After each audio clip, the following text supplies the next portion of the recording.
Alhamdulillah alladzi arsala rasulahu bil huda wa dinil haqq liyudhhirahu 'alal dini kullihi wa kafa billahi shahida. Asyhadu an la ilaha illallah wahdahu la syarika lah wa asyhadu anna Muhammadan 'abduhu wa rasuluh.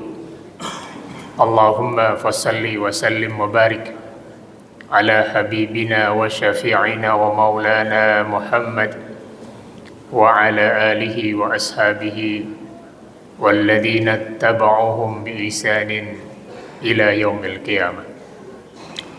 Amma ba'd, faqad qala ta'ala fi kitabihil karim, a'udzu billahi minasy syaithanir rajim, laqad ja'akum rasulun min anfusikum azizun 'alaihi ma 'anittum harisun 'alaikum bil mu'minina raufur rahim.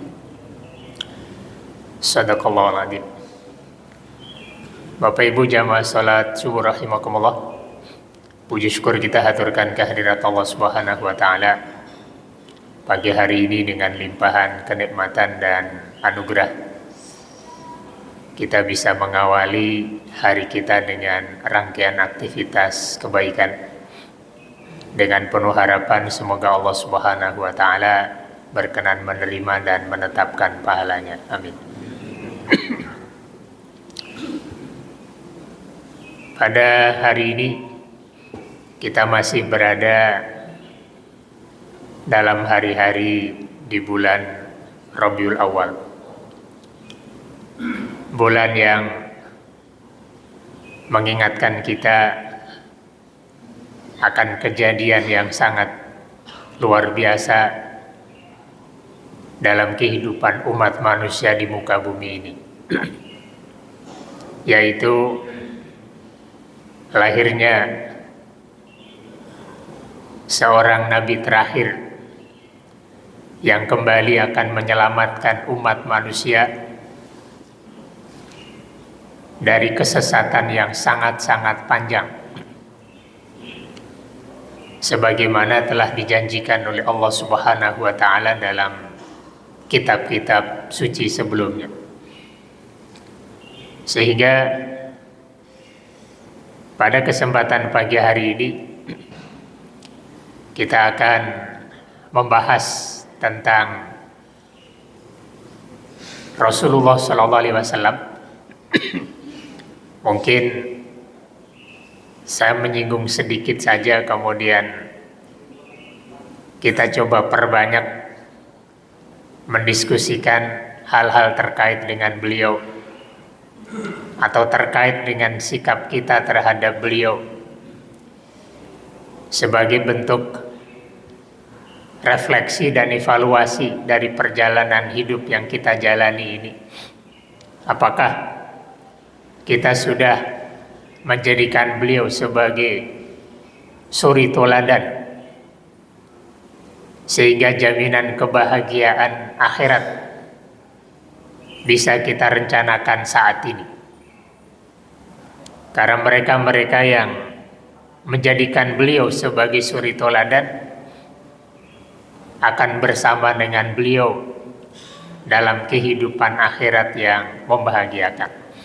Tentu setiap kita berkeinginan untuk bertemu dengan beliau, apalagi bersama-sama dengan beliau di surga.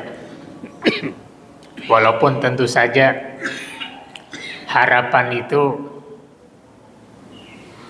jangan sampai dianggap mudah.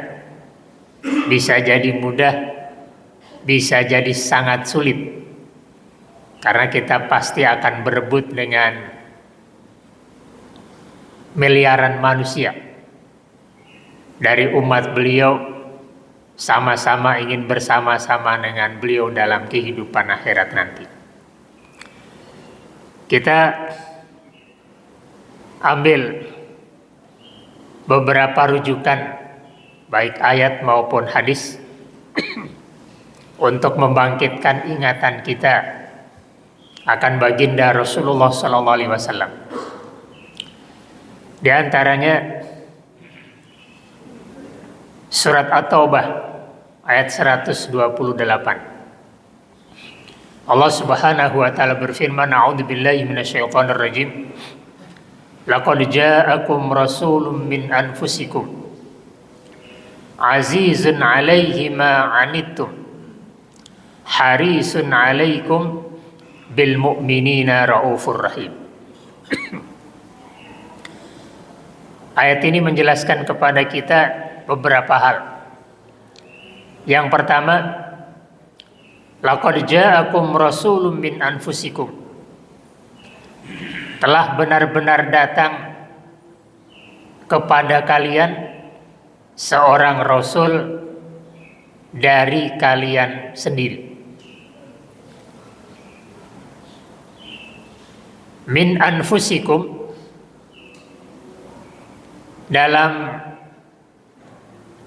pemahaman para ilmu tafsir, para ahli tafsir ilmu bahasa, ini diartikan dua hal. Yang pertama, min anfusikum itu dari jenis kalian manusia, bukan dari jenis makhluk yang lain. Di dalam ayat yang lain, orang-orang kafir menolak kerasulan Muhammad sallallahu alaihi wasallam disebabkan karena dia adalah manusia, beraktivitas sama seperti manusia yang lain, makan, minum, bahkan beraktivitas ke pasar, berbisnis. Mereka jadikan itu alasan. Kenapa Rasul itu bukan orang yang gak usah kerja, lalu turun rizki dari langit? Atau dia dari kalangan malaikat yang gak perlu makan dan minum? Tapi ayat ini justru menyatakan min anfusikum, dari jenis kalian manusia. Tentu ada maksud dan tujuan, dan Allah Subhanahu wa taala memberikan jawaban itu kepada orang-orang kafir yang menolak kenabian Nabi kita Muhammad sallallahu alaihi wasallam. Kenapa tidak dari malaikat? Karena Rasul itu suri tauladan buat manusia. Namanya suri tauladan, contoh, maka harus ada kesamaan jenis. Kalau Rasul yang diutus oleh Allah itu malaikat, yang gak perlu makan, gak perlu minum, gak perlu istirahat, gak punya hawa nafsu, maka kita tidak mungkin bisa meneladani. Nabi dari kalangan manusia saja kita merasa punya alasan untuk tidak bisa meneladani. Dia kan Nabi, kita kan manusia biasa. Apalagi kalau nabinya dari malaikat, dia kan malaikat, kita manusia. Makin jauh dan makin sulit kita meneladani, makin punya alasan kita tidak bisa meneladani tata cara kehidupan Rasulullah SAW. Sehingga min anfusikum, Nabi itu diutus dari jenis kalangan kalian manusia. Karena salah satu tugas utama adalah menjadi contoh bagi umat manusia yang lain di dalam menghambakan diri kepada Allah Subhanahu wa ta'ala. Bagaimana seorang hamba menjalani kehidupan, maka contoh terbaiknya adalah para nabi, para rasul, terutama Rasulullah SAW sebagai rasul terakhir. Makna yang kedua, min anfusikum, ini khusus bagi orang-orang Arab, lebih khusus lagi bagi penduduk Makkah. Min anfusikum itu dari silsilah yang kalian tahu. Muhammad itu siapa? Siapa keluarganya? Bagaimana dia tumbuh kembang? Bagaimana perilakunya? Semuanya mereka tahu itu. Bukan orang asing tiba-tiba datang langsung ngaku-ngaku nabi. Tapi orang yang mereka kenal dengan sangat detail. Kapan dia lahir, siapa keluarganya, bagaimana dia tumbuh kembang dalam keluarganya, bagaimana sikap dan perilakunya jauh sebelum dia menjadi nabi, lalu diangkat oleh Allah menjadi nabi, menjadi rasul. Apa yang dilakukannya semuanya mereka tahu betul, dan tidak ada celah, tidak ada cacat yang bisa mereka lihat. Orang ini memang manusia yang sempurna, tidak pernah melakukan pelanggaran apapun, kesalahan apapun. Orang yang terjaga dengan sangat baik. Keluarganya adalah keluarga terbaik. Tidak pernah melakukan hal-hal buruk. Sehingga ketika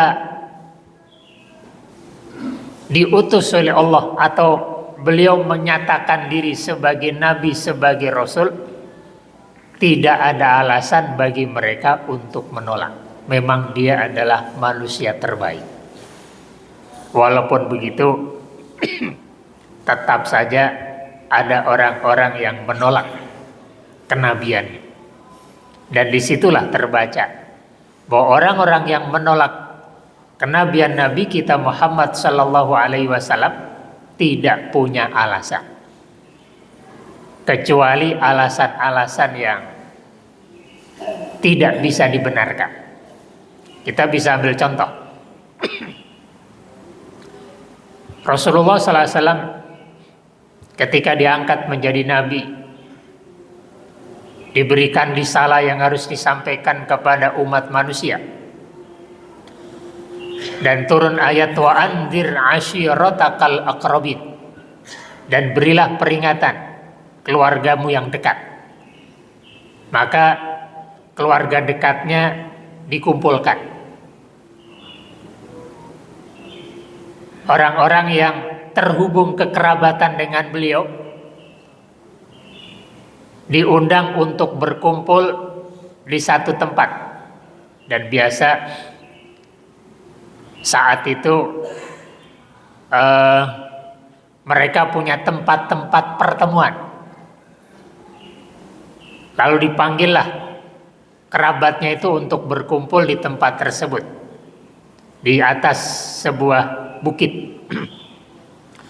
Lalu Rasulullah SAW kemudian melemparkan pertanyaan, apakah kalian percaya kalau saya bilang di belakang bukit ini ada sejumlah orang yang ingin menyerang kalian? Dengan cepat orang-orang yang hadir menyatakan kami percaya. Alasannya ringan, kamu tidak pernah berdusta sekalipun.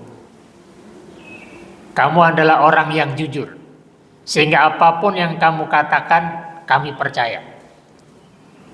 Kekuatan yang luar biasa, yang tidak muncul dengan tiba-tiba, melalui proses yang panjang sehingga semua orang mengenal beliau adalah orang yang jujur, tidak pernah berbohong. Setelah poin ini selesai, masuk semuanya percaya, Rasul kemudian menyatakan, ketahuilah, aku diutus oleh Allah Subhanahu wa Ta'ala untuk menyampaikan risalah kepada kalian.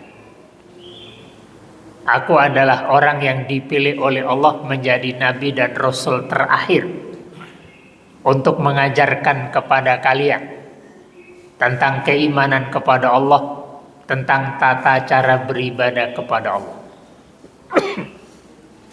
Begitu misi ini disampaikan, orang yang sangat dekat, Abu Lahab adalah paman beliau. Langsung dia maju ke depan, menunjuk Rasulullah SAW, kemudian mengecamnya, tabban laka ya Muhammad, celaka engkau Muhammad. Alihada jama'tana, apakah untuk kini kamu kumpulkan kami di tempat ini? untuk menyampaikan risalah dari Allah. Sehingga tidak lama setelah itu turun ayat tabbat yada abi lahabi wa tab. Tangan yang dipakai Abu Lahab untuk nunjuk-nunjuk Rasul kemudian dijawab oleh Allah Subhanahu wa taala, tabbat yada abi lahabi wa tab. Yang celaka adalah dua tangan Abu Lahab. Sampai akhir ayat itu yang bisa disimpulkan bahwa Abu Lahab orang yang tidak akan menerima keislaman itu sampai kematian terjadi. Allah tegaskan bahwa yang celaka adalah Abu Lahab, bukan Rasulullah SAW. Walaupun begitu,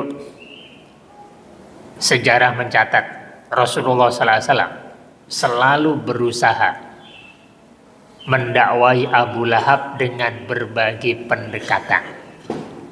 Walaupun tahu sudah ada ayatnya bahwa Abu Lahab tidak akan beriman, tapi sebagai seorang nabi yang punya tugas untuk mendakwahkan kebenaran, maka tetap saja beliau dakwahkan kebenaran itu.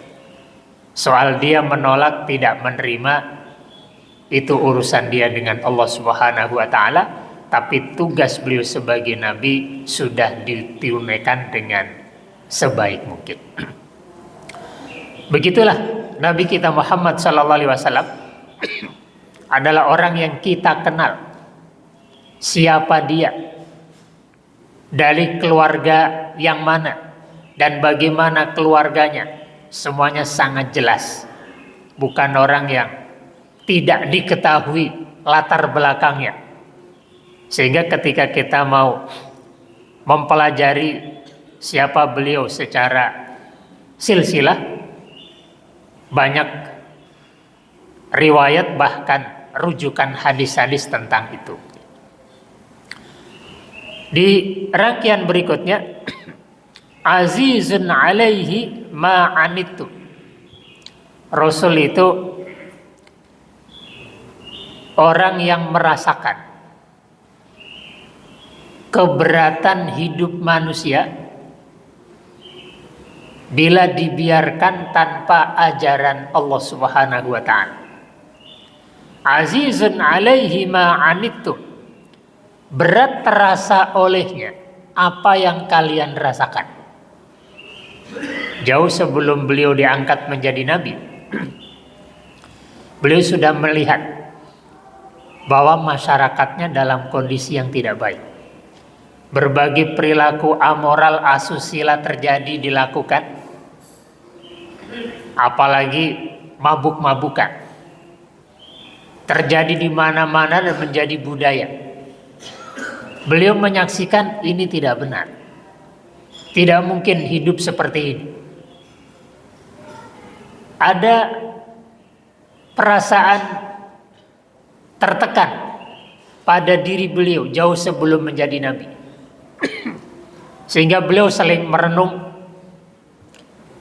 yang kemudian di tahun-tahun sebelum beliau diangkat, ahli sejarah menyatakan beliau sering bertahanus di Gua Hira, menyendiri, mencoba mencari inspirasi apa yang bisa dia lakukan untuk memperbaiki kondisi lingkungan masyarakatnya yang tidak punya nilai-nilai moral,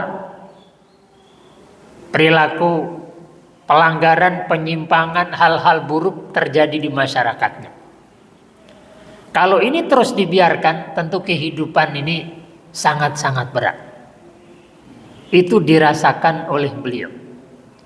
Sampai kemudian beliau mendapatkan wahyu, mendapatkan sejumlah arahan, bimbingan, hukum yang harus disampaikan oleh beliau kepada umat manusia. Sehingga dakwah yang beliau sampaikan bisa disimpulkan sebagai upaya atau solusi agar kehidupan manusia dalam kondisi yang baik dan tidak memberatkan. Tidak terbayang oleh kita kalau hidup ini tidak ada aturan, apakah bisa tetap berlanjut? Apakah ada kebahagiaan yang bisa kita rasakan? Tentu sangat berat hidup ini tanpa adanya aturan. Sehingga keberatan itu dirasakan oleh Rasulullah SAW. Sehingga beliau terus mencari cara, bagaimana caranya untuk bisa menyelamatkan umat manusia dari kondisi yang sangat buruk. Setelah itu baru Allah Subhanahu wa Ta'ala mengangkatnya menjadi nabi. Ada wahyu yang diturunkan oleh Allah kepadanya sebagai solusi bagaimana beliau menyelamatkan umat manusia. Harisun alaikum bisa diartikan beliau orang yang sangat berusaha untuk bisa mengajak umat manusia beriman. Haris itu menggunakan semua potensi, baik waktu maupun kemampuan, untuk mengajak manusia beriman. Berbagai cara. Sirah Nabawiyah bisa kita baca bagaimana Rasulullah SAW mengajak umat manusia ini agar beriman. Berbagai tantangan, penolakan, penyiksaan dirasakan oleh beliau di dalam dakwahnya. Kita bisa ingat ketika di Mekah berdakwah bertahun-tahun, ditolak, dibawa ancaman yang luar biasa. Hanya beberapa orang yang siap untuk beriman. Beliau mencoba untuk berpindah. Maka beliau pergilah ke Taif,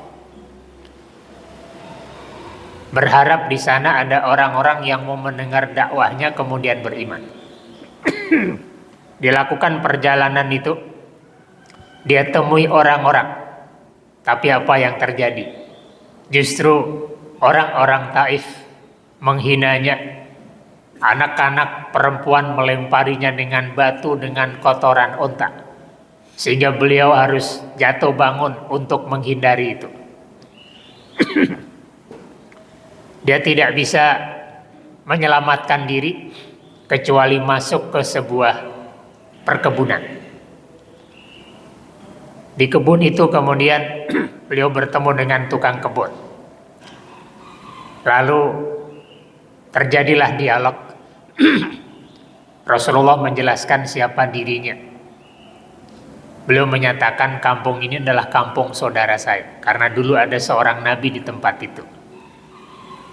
Lalu dijelaskan saya adalah saudara nabi itu. Saya diperintahkan oleh Allah untuk melanjutkan misinya. Artinya beliau menjelaskan beliau adalah seorang nabi. Dia kesini untuk menyampaikan kebenaran, tapi justru penduduk Taif menolaknya, mengusirnya dalam kondisi yang sangat tidak layak. Dialog singkat itu ternyata membuat si tukang kebun beriman. Mau beriman kepada apa yang beliau bawa dan mengakui beliau adalah seorang nabi, seorang rasul utusan dari Allah Subhanahu wa Ta'ala. Perjuangan yang sangat luar biasa. Tapi walaupun satu orang beriman, beliau merasakan kebahagiaan yang luar biasa. Tidak ada artinya penghinaan, tantangan yang begitu berat. Yang penting ada orang yang mau beriman, membenarkan apa yang beliau bawa. Dan seluruh dakwah Rasulullah SAW dihadapi dengan kondisi yang seperti itu. Harisun alaikum, sangat berusaha. Berbagai cara dilakukan oleh beliau agar orang-orang itu mau beriman. Kita ambil satu hadis bahwa Rasulullah SAW pernah memberikan perumpamaan bagaimana sulitnya menyelamatkan umat manusia ini dari kehancuran. Beliau nyatakan, masali wa masalukum kamasali rajulin au qadanara. Perumpamaanku dan perumpamaan kalian itu seperti seseorang yang menyalakan api di tengah malam. Faja'alal janadib wal farash yaqa'na fiha. Mungkin kita masih ingat punya pengalaman dulu sebelum kondisi terang benderang seperti ini. Kalau di tengah malam kita menyalakan api, ada banyak binatang-binatang malam yang datang. Serangga-serangga, laron dan binatang-binatang kecil itu datang menyerbu api tersebut. Rasul menggambarkan itu. Wa huwa yadhubbuhunna anha. Ketika binatang-binatang itu datang, Rasul berusaha untuk menghindarinya. Kenapa? Karena atau kita ambil contoh laron, kalau kita nyalakan api, dia akan datang dan menyentuh api itu, kemudian dia mati. Rasul menggambarkan, manusia seperti itu. Beliau berusaha untuk menghindarkan orang-orang itu dari api neraka, tapi sulitnya bukan main. Orang pengennya justru ke neraka. Pahala neraka itu akan membuat mereka dalam kondisi yang mengerikan. Wa ana akhidu bihujazikum anin nar wa antum tufallituna min yadayya. Aku terus berusaha menarik kalian supaya tidak mengenai api itu. Tapi kalian justru pengen lepas dari tanganku dan kembali ke api itu. Ini sebuah perumpamaan. Bahwa manusia itu kalau dibiarkan tanpa adanya aturan akan masuk ke dalam neraka. Dan Rasul hadir untuk menyelamatkan manusia dari ancaman api neraka itu dengan syariat. Tapi tidak semua manusia mau menerima itu. Justru berusaha untuk tetap terkena neraka, lepas dari aturan-aturan syariat yang dibawa dan disampaikan oleh beliau. Ini bisa kita jadikan sebagai gambaran bahwa ternyata beliau hadir untuk menyelamatkan umat manusia, tapi justru umat manusia tidak mau diselamatkan dengan syariat Islam. Justru yang dipilih adalah yang berbeda, yang bertentangan dengan aturan syariat Islam. Sehingga ini bisa kita jadikan sebagai perenungan buat kita. Kenapa kita masih tidak mau menjadikan syariat yang beliau buat sebagai jalan hidup dan selalu mencari yang lain-lain, padahal itu justru akan membuat kita terancam api neraka. Bil mu'minina raufur rahim. Rasulullah SAW itu sangat santun dan menyayangi orang-orang yang beriman. Terkait dengan ini ada puluhan, ada ratusan hadis yang menggambarkan kepada kita betapa besar kasih sayang Rasul, sikap kesantunan Rasul terhadap orang-orang yang beriman. Kita ambil contoh misalnya, ada riwayat Rasulullah SAW itu menyatakan, semua yang aku miliki itu buat kalian. Tidak ada yang aku simpan. Kalau kalian minta, pasti aku berikan selama aku punya. Sehingga Rasulullah SAW dikenal sebagai dermawan. Walaupun hidupnya lebih cenderung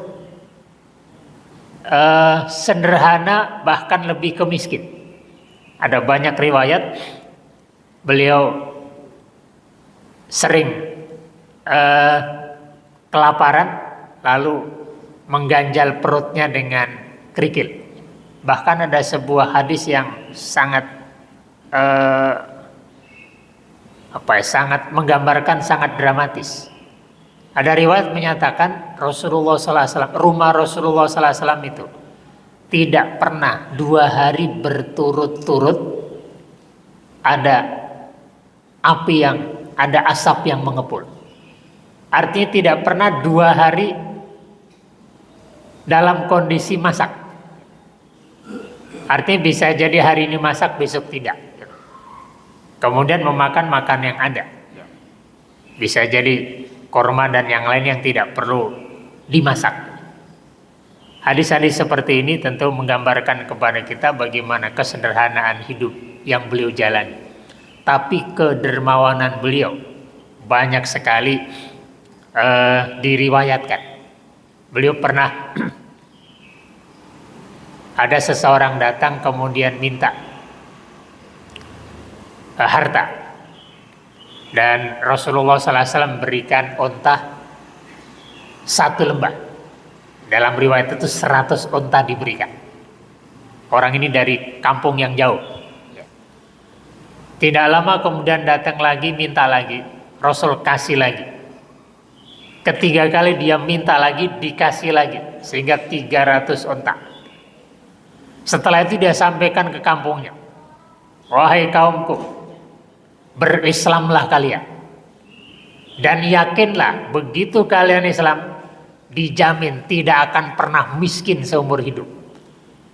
Saya minta Rasulullah SAW harta dan diberikan dengan jumlah yang sangat-sangat banyak. Yang tadinya dia masuk Islam tertarik dengan harta, pada akhirnya begitu faham Islam, justru harta tidak lagi menarik buat dirinya. Dan cerita-cerita dramatis seperti itu banyak sekali menggambarkan tentang kedermawanan Rasulullah SAW, khususnya bagi mereka-mereka yang beriman. Rasulullah SAW mencintai kita umatnya bukan hanya saat beliau masih hidup. Beliau tahu beliau adalah nabi terakhir, sehingga setelah beliau wafat tidak ada nabi yang melanjutkan misinya. Dan umat manusia akan tetap ada, berlanjut, walaupun tentu akan berakhir dengan hari kiamat. Sehingga akan banyak sekali umat beliau yang tidak sempat bertemu. Dan Rasul tidak sempat untuk mengekspresikan cintanya kepada manusia-manusia yang lahir belakangan. Sehingga Rasulullah SAW ingin menunjukkan cintanya kepada umat beliau nanti di akhirat. Ada banyak sekali rujukan hadis, kita ambil salah satunya. Rasulullah SAW menyatakan, kullu nabiyyin da'watun mustajabah. Semua nabi itu punya doa mustajab, diberi oleh Allah. Fata'ajjala kullu nabiyyin da'watahu. Dan semua nabi sudah memakai doa-doa mustajabnya itu di dunia. Wa inni ikhtaba'tu da'wati syafa'atan li ummati yaumal qiyamah. Dan aku menyimpan doa mustajabku itu sebagai bentuk syafaat bantuan untuk umatku di hari kiamat nanti. Karena kehidupan dunia tentu singkat yang dijalani oleh beliau. Sementara umat beliau akan hidup setelah itu masih sekian generasi. Dan Rasul tidak bisa berbuat apa-apa kecuali hanya meninggalkan agama ini, meninggalkan Al-Quran dan Sunnah yang akan menjamin mereka tidak akan tersesat.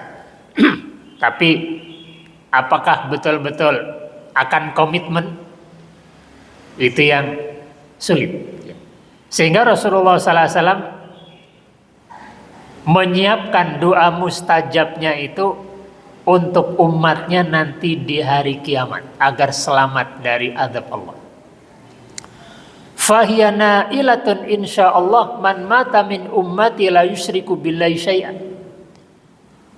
Dan doa mustajab itu pasti akan didapatkan bagi orang-orang yang mati dari umatku tanpa menyekutukan sesuatu dengan Allah Subhanahu wa ta'ala. Orang-orang yang mati dalam keimanan, tidak dalam kesyirikan, akan mendapatkan doa mustajab itu, akan mendapatkan syafaat dari beliau, mendapatkan bantuan. Dan jenis-jenis bantuannya tentu bisa jadi sangat beragam, tergantung kondisi masing-masing orang. Bahkan di dalam riwayat yang lain, Rasul menyatakan, apakah kalian kira bahwa syafaat itu untuk mereka-mereka yang bertakwa? Tidak. Justru syafaat yang aku simpan itu untuk umatku yang berlumuran dosa. Kenapa? Karena mereka yang bertakwa akan selamat dengan ketakwaannya. Tapi mereka yang berlumuran dosa perlu diselamatkan oleh Rasulullah SAW. Dan banyak sekali riwayat menjelaskan bagaimana beliau mendoakan umatnya, terutama pada saat melewati jembatan Sirat. Itu adalah tempat yang paling mengerikan. Rasul terus berdoa, Allahumma sallim, ya Allah, selamatkan dia, selamatkan dia. Karena itu adalah perjalanan terakhir, apakah bisa selamat sampai surga ataukah dia terjatuh kemudian masuk ke dalam neraka. Sehingga beliau menunjukkan kecintaannya kepada kita umatnya, bukan hanya saat beliau hidup, tapi beliau juga menyimpan doa-doa mustajabnya itu dalam kehidupan akhirat nanti, karena di sana kita pasti lebih butuh bantuan daripada dalam menjalani kehidupan dunia. Dunia begitu singkat, semua persoalan tetap bisa dihadapi, tapi tidak dengan persoalan di akhirat. Itu yang kemudian Rasulullah SAW menyimpan doa mustajabnya justru dalam kehidupan akhirat untuk bisa menyelamatkan umat beliau dari kondisi-kondisi yang sangat mengerikan.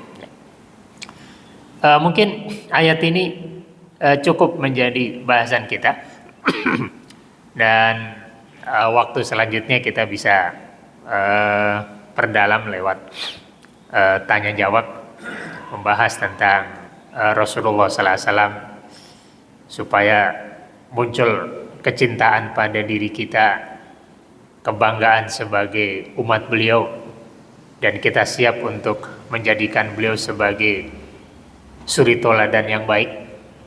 Karena Allah Subhanahu wa ta'ala memang sudah menegaskan, barang siapa yang ingin mendapatkan rahmat Allah, mendapatkan kehidupan akhirat yang bahagia, mendapatkan ketenangan hati dalam menjalani kehidupan dunia ini, maka caranya adalah menjadikan Rasulullah SAW sebagai uswatun hasanah. Laqad kana lakum fi Rasulillahi uswatun hasanah liman kana yarjullaha wal yawmal akhir wa dzakarallaha katsir. Demikian terlebih dahulu. Untuk selanjutnya dipersilakan, ada hal-hal yang perlu untuk dibahas selanjutnya, silakan disampaikan. Assalamualaikum warahmatullahi wabarakatuh. Jika ada yang ingin bertanya.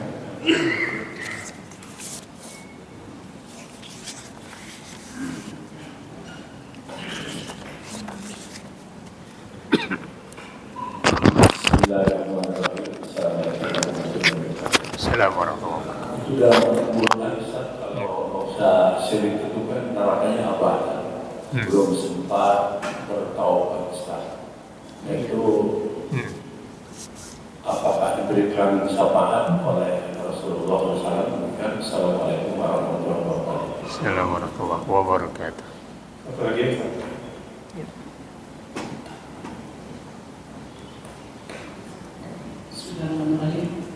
Assalamualaikum warahmatullahi wabarakatuh. Assalamualaikum warahmatullahi wabarakatuh. Insyaallah tabarakallah, ini surat At-Taubah 9128. Kata demi kata itu bermakna sebagai cinta kasih Rasul pada kita itu Pak Ustaz ya. bahkan nanti ada doa mustajab kan kita mendapatkan pertanyaan saya ya. Insya Allah kan kita yang ada di sini dan dimanapun berada pasti sudah mengikuti perintah Rasulullah. Nah, yang pertanyaannya di sini juga dalam ayat 128 ini disebutkan difokuskan kepada orang-orang yang beriman. Insya Allah kita adalah beriman. Nah, bagaimana dengan orang yang tidak beriman yang dimaksudkan dalam kalimat ini, dalam ayat yang 128 ini? Kemudian sekarang kan kita udah tahu nih Ustaz, doa mustajabnya seperti tadi Pak Ustaz uraikan. Karena semua umatnya akan diberikan doa mustajab ini, apakah kita perlu melakukan langkah-langkah ke arah mendapatkan doa mustajab Rasulullah? Itu saja. Terima kasih. Assalamualaikum warahmatullahi wabarakatuh. Assalamualaikum warahmatullahi wabarakatuh. Cukup dulu.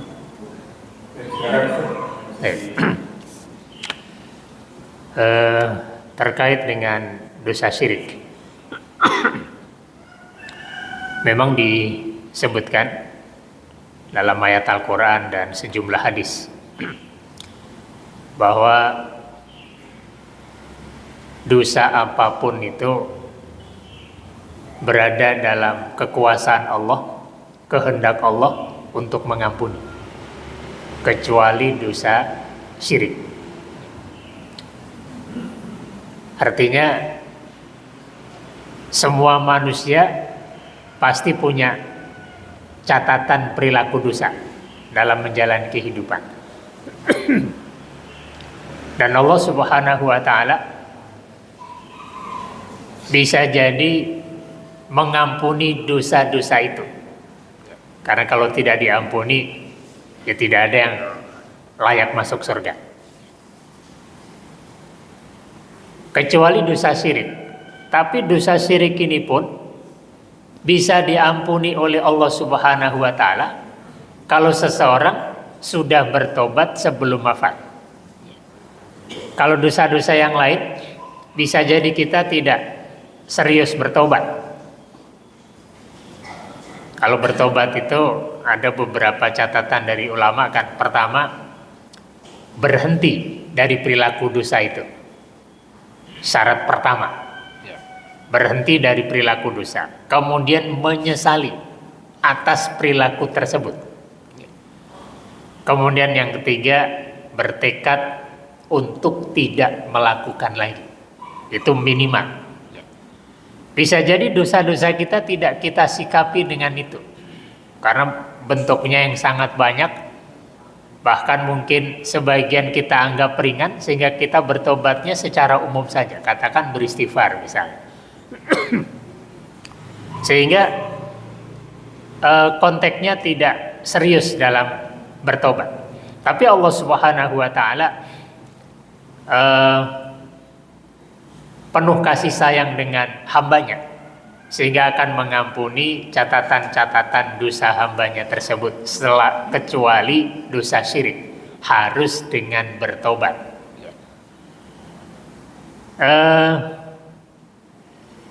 Ketika seseorang bertobat, di dalam ayat Al-Quran Allah katakan seluruh catatan dosanya dihapus, sehingga dia seakan-akan bayi yang baru lahir, tidak punya catatan dosa, tapi kebaikan-kebaikannya tetap tercatat. Sehingga taubat ini harus menjadi jalan hidup setiap hamba, karena tanpa itu tidak mungkin ada yang selamat. Nanti orang-orang yang masuk surga itu ada memang yang bi ghairi hisab. Dan bi ghairi hisab itu ada dua. Bisa jadi betul-betul tanpa hisab langsung ke surga. Bisa jadi dihisab. Rasul pernah ditanya bagaimana sih hisab yang ringan itu. Rasul menjelaskan hisab yang ringan itu seseorang, kalau kita gambarkan sekarang, seperti menonton video perjalanan hidupnya. Tentu dengan singkat, lalu dia tahu, bisa menyimpulkan bahwa ternyata jalan hidup yang dia lalui membuat dirinya tidak layak masuk surga dan harus masuk neraka. karena banyak dosanya tadi. Dia menyaksikan sendiri itu. Ketika dia tidak ditanya oleh Allah, kenapa kamu melakukan ini? Kenapa melakukan ini? Itu disebut dengan hisab yasir, hisab yang ringan. Begitu dia menyaksikan apa yang dia lakukan dalam hidup ini, dia yakin pasti neraka, tidak mungkin selamat. Tapi ternyata Allah Subhanahu wa Ta'ala memasukkan dia ke surga, karena Allah mengampuni catatan dosa itu. Disitulah kemudian kita menafsirkan kata-kata Rasul, tidak ada seseorang yang masuk surga karena amalnya. Semua orang masuk surga itu karena rahmat Allah. Itu tafsirnya tadi. Kalau bukan rahmat Allah, tidak mungkin ada orang masuk ke surga, karena pasti punya catatan dosa dalam hidupnya. Tapi Allah mengampuni dosa itu sehingga kemudian selamat dari neraka dan bisa masuk ke dalam surga. Sehingga nggak ada orang masuk surga dengan kesombongan. Pasti dalam kondisi penuh syukur kepada Allah, karena sebenarnya amalnya tidak layak dibayar dengan surga. Kalau bukan karena rahmat Allah, tidak mungkin bisa masuk surga. Tapi kalau Allah bertanya, kenapa kamu melakukan ini? Kenapa kamu melakukan ini? Maka dia akan terkena azab neraka. Sehingga Allah punya kehendak apakah akan mengampuni dosa-dosa hambanya atau tidak, dosa yang mana. Kalau Allah mengampuni itu, Allah lebih mengedepankan pengampunannya. Tapi kalau Allah menyiksanya, maka Allah lebih mengedepankan keadilan. Tidak ada yang terdalimi, pasti karena dosa dan kesalahan yang dilakukan. Itu yang ada, sehingga dosa syirik pun tetap kalau dia mau bertobat, Allah akan ampuni, bahkan seluruh catatan dosanya dihapuskan oleh Allah Subhanahu wa Ta'ala. Tadi orang-orang yang beriman akan mendapatkan kasih sayang dari Rasulullah sallallahu alaihi wasallam. Kasih sayang di dunia ini ya diberikan aturan hidup, lalu dia mau menjalani aturan itu. Ini adalah cara paling tepat untuk bisa mendapatkan rahmat Allah, kasih sayang Rasulullah, sehingga hidupnya berjalan dengan baik. Dan nanti dalam kehidupan akhirat tentu mereka akan mendapatkan bantuan dari Rasul, karena seluruh umatnya akan mendapatkan bantuan. Bahkan umat-umat sebelumnya saja, umat nabi-nabi yang lain, itu pun akan merasakan syafaat dari Rasul yang disebut dengan syafaat udma, syafaat pertama kali di mana semua umat manusia tidak segera dihisab oleh Allah. Semua nabi juga mengkhawatirkan nasib dirinya sehingga tidak bisa membantu umatnya. Maka kemudian Rasulullah SAW mengangkat tangan kepada Allah, minta, ya Allah, segera selesaikan urusan umat manusia. Maka Allah kemudian melakukan hisab. Itu yang disebut dengan syafaatul udma, yang dirasakan oleh seluruh umat manusia yang pernah hidup di muka bumi. Kalau pertanyaannya bagaimana nasib mereka yang tidak beriman, dia di sejumlah ayat dan hadis tidak ada nasib yang bisa mengenai mereka kecuali nasib yang mengerikan. Kita ambil contoh misalnya dalam surat Al-Fatih ayat 17, Allah Subhanahu wa Ta'ala menyatakan, wa may yuti'illaha wa rasulahu yudkhilhu jannatin tajri min tahtil anhar. Barang siapa yang mentaati Allah, mentaati Rasulnya, maka dia akan dimasukkan ke dalam surga yang mengalir di bawahnya berbagai sungai. Wa may yatawalla yu'adzibhu 'adzaban alim. Barang siapa yang memilih berpaling, diajarkan jalan hidup dia tidak mau, dia cari jalan yang lain, maka tidak ada nasib bagi mereka. Yu'adzibhu 'adzaban alim. Allah akan mengazabnya dengan azab yang pedih. Dalam hidup ini kebenaran sudah sangat jelas. Orang-orang yang hari ini tidak beriman hampir bisa dipastikan sudah pernah mendengar Islam. Kecuali yang tidak pernah mendengar, bisa jadi tidak terkena azab. Tapi masihkah ada orang yang tidak mendengar kebenaran Islam hari ini? Kalau dia sudah pernah mendengar tapi dia tidak mau mengikuti, ya sudah, tidak ada alasan bagi Allah kecuali akan mengadabnya.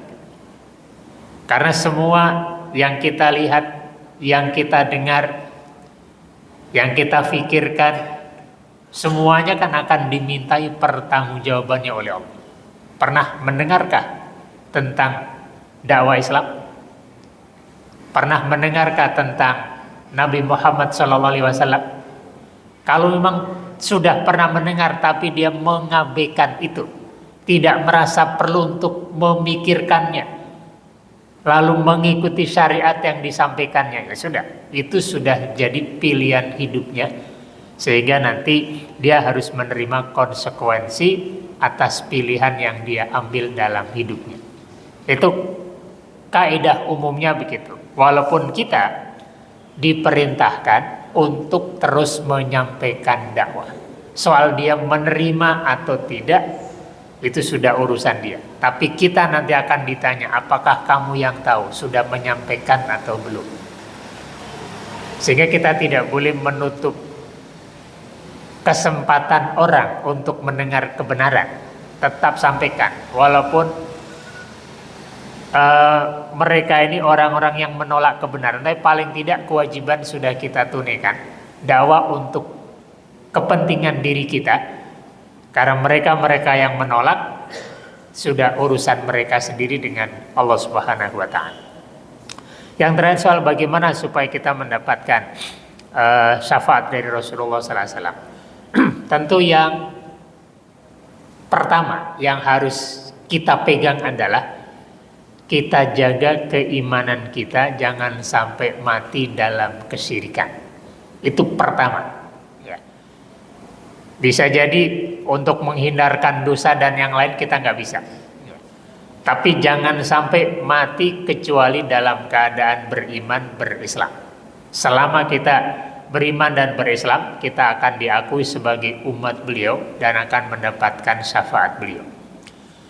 Berikutnya tentu keimanan, keislaman menjadi tidak sempurna, tidak terbuktikan dengan kuat kecuali kita melakukan ketaatan terhadap syariat yang beliau sampaikan. Jadi berusaha untuk mengetahui syariat yang beliau sampaikan dan berusaha untuk menjalankan perintah, menjauhi larangan. Soal kemudian sering jatuh, harus bangun lagi. Melakukan pelanggaran, harus bertobat dan balik lagi. Komitmen itu yang harus terus dijaga. Sehingga dengan cara itulah kita akan berada dalam rahmat Allah Subhanahu wa Ta'ala. Tidak mungkin ada orang yang menjalani hidup tanpa ada catatan kesalahan. Tapi yang terpenting ada terus berusaha untuk kembali ke jalan yang benar. Soal berapa kali dia salah menjadi tidak penting. Yang penting adalah setiap dia melakukan kesalahan, dia tetap ada upaya untuk melakukan perbaikan. Ada ayat menarik itu dalam surat Ali Imran ketika Allah menjelaskan sifat-sifat orang bertakwa. Itu ada yang menarik, yaitu orang-orang yang melakukan dosa besar, fahisyah atau kezaliman-kezaliman yang lain, lalu dia segera sadar dan beristighfar mohon ampun. Orang bertakwa ternyata salah satu sifatnya itu ketika dia berdosa segera sadar dan beristighfar. Artinya walaupun orang bertakwa tetap kemungkinan melakukan dosa terbuka selama dia masih hidup. Sehingga ketika saudara kita melakukan dosa, jangan dikecam, yang justru membuat dia tidak mau kembali ke jalan yang benar. kita ajak kembali ke jalan yang benar. Kalau dia mau, alhamdulillah. Ketika tidak, sudah menjadi tanggung jawab dirinya nanti di hadapan Allah. Gitu. Sehingga itu yang harus kita lakukan setelah kita jadikan keimanan sebagai pegangan kita. Syariat yang dibawa oleh beliau harus menjadi jalan hidup kita. Dan terus melakukan perbaikan diri. Tentu hal-hal yang lainnya sangat banyak. Rasul menyebutkan, banyak menunjukkan kecintaan kepada beliau, banyak bersolawat dan yang lainnya. Itu akan menjadi orang-orang yang nanti bersama dengan beliau. Segala kebaikan-kebaikan yang beliau ajarkan kalau kita lakukan, itu menjadi jaminan kita akan mendapatkan syafaat dari beliau. Bahkan ada sejumlah hadis menjamin kedekatan kita dengan beliau, mengurus anak yatim, berakhlak yang baik. Itu hadis-hadis menjelaskan akan bersama-sama dengan beliau di surga.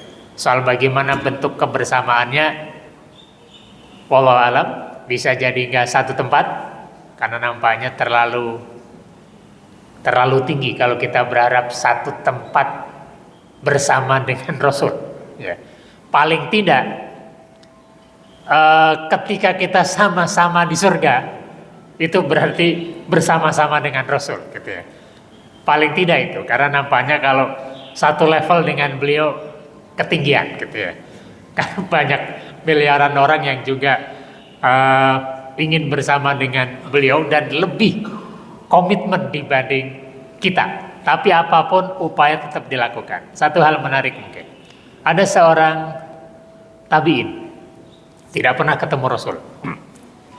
Dia menyatakan, aku akan berusaha semaksimal mungkin untuk bisa berdekatan dengan Nabi.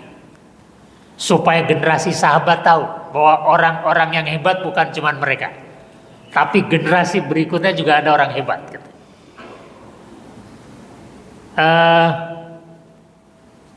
Walaupun aku tahu bahwa yang berebut berdekatan dengan Rasul tidak sedikit, ya, sangat-sangat banyak. Tapi aku akan berusaha untuk memperebutkan Rasul supaya tetap bisa berdekatan dengan beliau. Nah, komitmen itu yang harus kita bangun. Kita mungkin sangat jauh dari Rasul, dari berbagai sisi. Tapi komitmen untuk bisa bertemu berdekatan dengan Rasul nanti di akhirat harus tetap ditumbuhkan. Caranya dengan tetap menjalankan syariat yang beliau sampaikan.